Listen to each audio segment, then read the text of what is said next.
sabia que quando a locação é encerrada, independente do motivo, as sublocações são automaticamente finalizadas, mas o sublocatário tem direito a uma indenização do sublocador em algumas situações. Assista o vídeo completo para entender as questões que envolvem a sublocação. A sublocação é um contrato acessório e é extinto quando o contrato principal acaba, independente da causa. Independente da causa que extinguiu o contrato principal do locador com o inquilino. O sublocatário é inquilino do inquilino. Se o inquilino acertar com o locador a resilição do contrato, ainda que sem o consentimento do sublocatário, ficará extinta a sublocação. Com a extinção da sublocação, caberá ao sublocatário pleitear em face do sublocador, em ação própria, a ação de perdas e danos. A indenização vai depender da prova efetiva do dano sofrido e essa prova recai sobre o sublocatário. O sublocatário terá de provar que sofreu dano em face da extinção da sublocação. Se a locação acaba por confusão ou consolidação da propriedade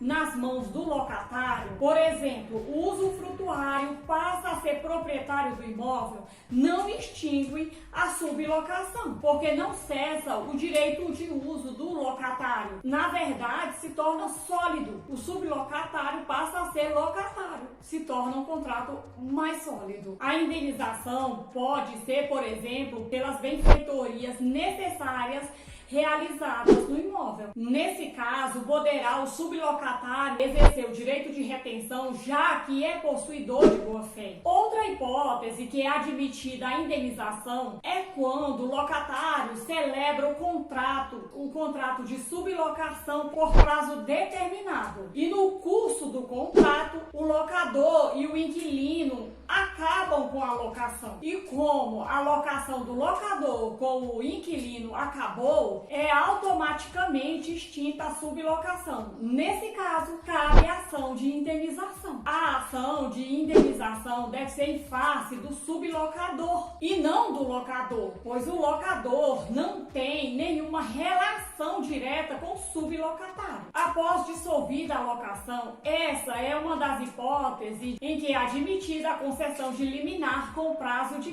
15 dias para a desocupação, independente se a parte ré teve ciência da ação de despejo, desde que seja prestada a caução no valor equivalente a 3 meses de aluguel. Os prejuízos alegados pelo sublocatário devem ser provados. Se não conseguir comprovar, não terá direito à indenização. Nos dias atuais, com a proteção da personalidade, em que fez crescer o número de ações de pedido de indenização por danos morais, é provável que o sublocatário despejado venha pleitear ação de indenização por danos morais, invocando a angústia, o receio e a insegurança que a perda da posse trouxe a ele e a sua família. Isso deve ser examinado caso a caso pelo julgador, pelo juiz. O sublocatário é informado pelo locador da ação de despejo. A partir do momento que ele foi informado pelo sublocador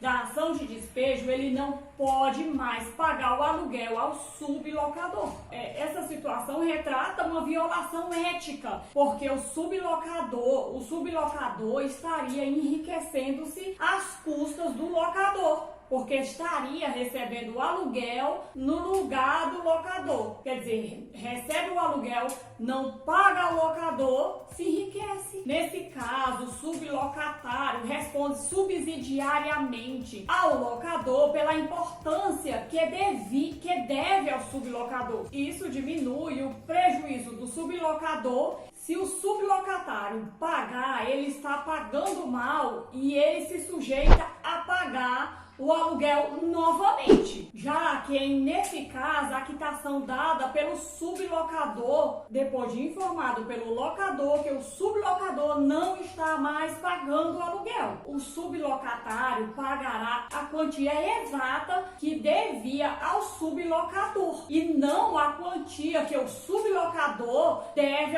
ao locador. Não se trata de solidariedade, mas de obrigação subsidiária. Ele só paga o que ele realmente devia ao sublocador. Durante a lide, o sublocatário não pode pagar ao sublocador. E se o locador não quiser receber o aluguel, o sublocatário pode, inclusive, depositar o valor devido em juízo. A responsabilidade subsidiária do sublocatário começa a partir do momento que ele é informado pelo locador da ação de despejo. A lei exige que na ação de despejo seja dada ciência ao sublocatário. Em razão do inadimplemento do locatário perante o locador, é autorizado ao sublocatário pagar diretamente ao locador. Nesse caso, pode o sublocatário, se o sublocador não quiser receber o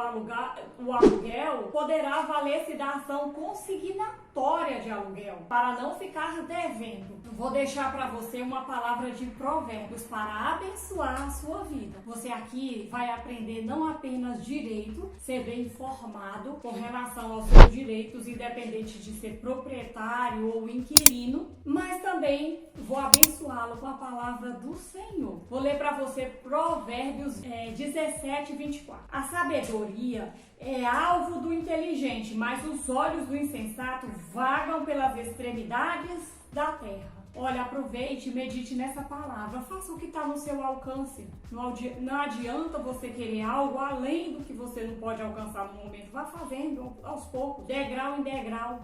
Assista um vídeo do Apenas Direito, um por dia já é suficiente e você vai aprender muito.